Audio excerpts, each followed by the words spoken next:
రోజు తెలంగాణ ఉద్యమంలో క్రియాశీలకమైనటువంటి పాత్రను పోషించి చాలా సంస్థలకు జేఏసీ వాటన్నిటికి కూడా ఈ ప్రాంతం నుంచి జిల్లా స్థాయిలో రాష్ట్ర స్థాయిలో పనిచేసి క్రియాశీలకంగా పనిచేసినటువంటి వారందరం కూడా మరి ఈరోజు ఈ యొక్క చిన్న ప్రెస్ మీట్ నిర్వహించుకోవడం జరిగింది. మరి దీని యొక్క అంశము ఆ రోజు తెలంగాణ ఉద్యమంలో అలుపెరగనటువంటి యొక్క పోరాటం చేసినటువంటి క్రియాశీలకంగా పనిచేసినటువంటి ఉద్యమకారులందరూ కూడా ఉన్నారు. మరి ఈరోజు రాష్ట్ర ప్రభుత్వము కొత్తగా మరి ఆవిర్భవించినటువంటి యొక్క ఈ రాష్ట్ర ప్రభుత్వము ఈరోజు ఉద్యమకారులకు సంబంధించినటువంటి యొక్క బెనిఫిట్స్ ఏవైతే ఉన్నాయో మరి అదేవిధంగా మొన్న ఒక దరఖాస్తును కూడా వారు మరి అందరినీ కూడా అప్లై చేసుకోమని చెప్పడం జరిగింది. 6 గ్యారెంటీలలో ఇది ఒక భాగం. మరి ఉద్యమకారులు శాంతియుతంగా చేసినటువంటి వాళ్ళు ఉన్నారు, అదేవిధంగా జైలుకి వెళ్ళినటువంటి వాళ్ళు ఉన్నారు. మరి ఆ యొక్క అంశం అనేటువంటిది జైలుకు వెళ్ళినటువంటి వారు అదేవిధంగా FIR నెంబర్ కూడా దాంట్లో ఇవ్వడం జరిగింది. అదేవిధంగా శాంతియుతంగా మరి పోరాడినటువంటి వాళ్ళు కూడా చాలామంది ఉన్నారు. కనుక దీనిపైన ప్రభుత్వం ఏదైతే ఉన్నదో మరి బాగా ఒక పునరాలోచన చేసి మరి ఏ విధంగా ఉద్యమకారులను అనేటువంటిది గుర్తిస్తారు, వారికి ఏ విధమైనటువంటి యొక్క సముచిత స్థానాన్ని కల్పిస్తారు అనేటువంటిది ఒకటి క్లారిటీ ఇవ్వాల్సినటువంటి యొక్క అవసరం ఉన్నది. దీనికి ఒక అథారిటీ బోర్డు అనేటువంటిది ఉద్యమకారులకు సంబంధించినటువంటి ఒక బోర్డును అనేటువంటిది ఒకటి కార్పొరేషన్ లాగా ఏర్పాటు చేసి మరి ఉద్యమకారులందరినీ కూడా గుర్తించి వీరికి ఒక సముచితమైనటువంటి యొక్క న్యాయం చేసేటువంటి విధంగా బెనిఫిట్స్ అందించేటువంటి విధంగా మరి వారు ముందుకు పోవాలని చెప్పేసి మేమందరం కూడా ఆశిస్తూ ఉన్నాం. కనుక మరి ఈ రాష్ట్ర ప్రభుత్వము ఉద్యమకారులకు ఇచ్చేటువంటి యొక్క బెనిఫిట్స్ ఏదైతే ఉందో దానిపైన మేమందరం కూడా ఒక అభినందనలు తెలియజేస్తాం. తెలంగాణలో ప్రభుత్వం ప్రజల దగ్గర నుంచి తీసుకున్న విజ్ఞప్తుల స్వీకరణలో చాలా సంతోషం కలిగించే విషయం ఏమంటే తెలంగాణ ఉద్యమంలో పనిచేసినటువంటి ఉద్యమకారులకు గుర్తింపుగా వారికి ఎంతో కొంత ప్రయోజనం కలిగించే చర్యలకు నడుం కట్టినట్టుగా ఆ అప్లికేషన్లో పొందుపరిచినారు. చాలా సంతోషంగా అనిపిస్తూ ఉన్నది. ముఖ్యంగా 10 ఏళ్ల తర్వాత తెలంగాణ వచ్చిన 10 ఏళ్ల తర్వాత ఇవాళ ప్రభుత్వం వైపు నుంచి తెలంగాణ ఉద్యమకారులను సముచితమైన గుర్తింపునిస్తూ వారిని గౌరవించుకోవడం నిజంగా అందరం స్వాగతించాల్సిన విషయంగా మేము తెలియజేస్తున్నాం. అందులో చిన్న అంశం ఏమంటే దానికి ప్రామాణికతగా జైలుకు వెళ్ళిన వారి వివరాలు, అదేవిధంగా FIR బుక్ అయినటువంటి వివిధ స్టేషన్లలో FIR బుక్ అయినటువంటి వివరాలను జతపరచమని చెప్పడం జరిగింది. దాని పట్ల దయచేసి మేము ప్రభుత్వానికి కోరేది ఏమంటే తెలంగాణ ఉద్యమ సమయంలో ఈ కేసులకు విధ్వంసాలకు పాల్పడకుండా శాంతియుతంగా కూడా కొన్ని వర్గాలు పనిచేసినాయి.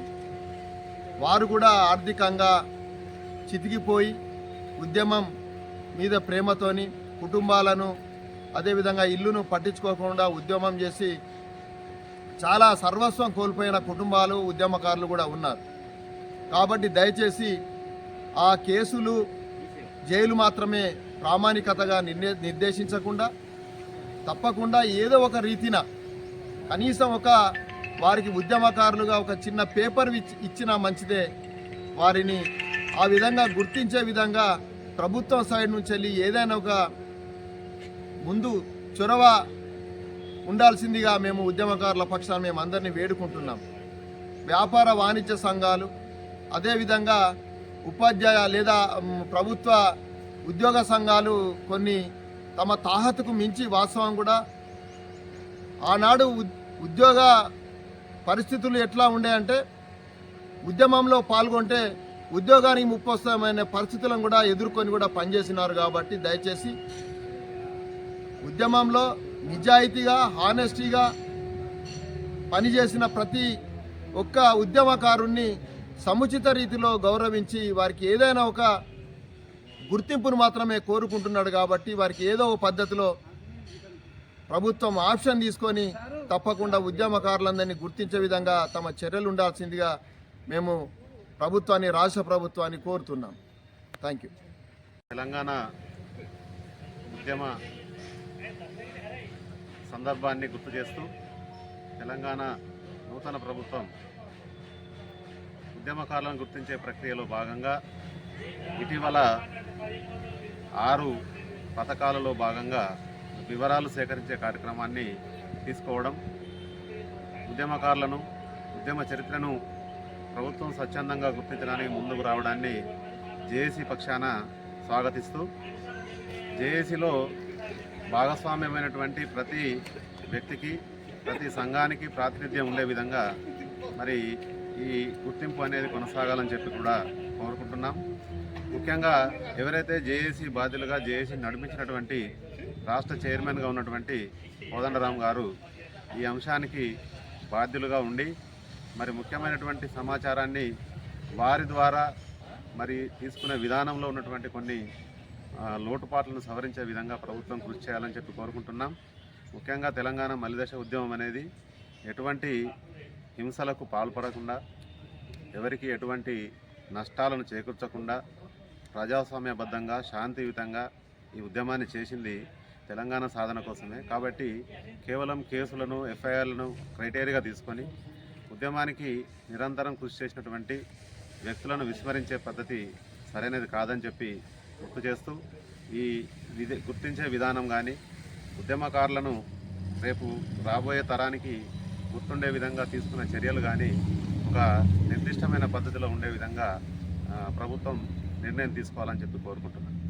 ఈరోజు తెలంగాణ ప్రభుత్వం తెలంగాణ ఉద్యమకారుల కోసం తీసుకున్న నిర్ణయాన్ని రామగుండం తెలంగాణ జేఏసీ తరఫున స్వాగతిస్తూ సీఎం గారికి ధన్యవాదాలు తెలియజేసుకుంటూ వాళ్ళు పొందుపరిచినటువంటి విషయాలను మరొకసారి పునఃపరిశీలన చేసుకోవాల్సిన బాధ్యత ప్రభుత్వం మీద ఉంది. ఎందుకంటే సంపన్న వర్గాలు తెలంగాణ ఉద్యమంలో పాల్గొన్నాయి. ప్రతి ఒక్క తెలంగాణ బిడ్డనే ఉద్యమకారుడు. అప్పుడు ఉద్యమ సమయంలో టీజేఎస్గా ఏర్పడినటువంటి రాష్ట్ర నుంచి ఏర్పడినటువంటి కన్వీనర్లు కానీ చైర్మన్లు కానీ కోఆర్డినేటర్లు కానీ సంపన్న వర్గాలు ముందుకొచ్చి ప్రజలందరినీ ఏకాకృతం చేసి ఉద్యమం నడిపించినటువంటి సందర్భాలు ఉన్నాయి. ఇవాళ ఏ ఒక్క వ్యక్తిని కూడా మనం కాదనడానికి వీల్లేదు. 4 కోట్ల ప్రజలు ఉద్యమకారులే. దయచేసి ప్రభుత్వం పునఃపరిశీలించి ఉద్యమకారులను లిస్టు కావాలనుకుంటే టీజేఎస్ హైదరాబాద్ నుంచి తీసుకోవాల్సిన బాధ్యత ఉంటుంది. అక్కడ అందరి ఉద్యమకారుల యొక్క మెయిన్ లిస్టులు దొరుకుతాయి. ఏ ఏ ప్రాంతంలో ఎవరెవరు పనిచేశారు, ఎవరెవరు ముందుండి ఉద్యమం నడిపించారు, ఎవరెవరు 24 గంటలు ఉద్యమం కోసం వాళ్ళ భార్య పిల్లల్ని వ్యాపారాలను విడిచిపెట్టి ఉన్నారో వాళ్ళందరికీ కూడా గుర్తింపు ఇవ్వాల్సిన బాధ్యత ప్రభుత్వం మీద ఉంది. తప్పకుండా ప్రభుత్వం పునఃపరిశీలించాల్సిన బాధ్యత ఉంది. ఎఫ్ఐఆర్నే ప్రామాణికంగా తీసుకోవడం వల్ల చాలా ఉద్యమకారులు బాధపడే పరిస్థితి ఉంటుంది. మేము ఉద్యమకారులు ఇప్పటివరకు ఉద్యమకారులం అనే సంతృప్తిలో ఉండేవాళ్ళం. ఇప్పుడు ఈ నోటిఫికేషన్ వలన మేము ఆ ఉద్యమకారులు అన్న మనోభావాన్ని దెబ్బతినే విధంగా ఉన్నది. కాబట్టి దయచేసి ప్రభుత్వం మరొకసారి పునఃపరిశీలించి అందరినీ కష్టపడే వాళ్ళందరినీ గుర్తించాల్సిన బాధ్యత ప్రభుత్వం మీద. దయచేసి ఆ దిశగా ప్రభుత్వం నిర్ణయం తీసుకోవాల్సిన ప్రభుత్వాన్ని కోరుతా ఉన్నాం.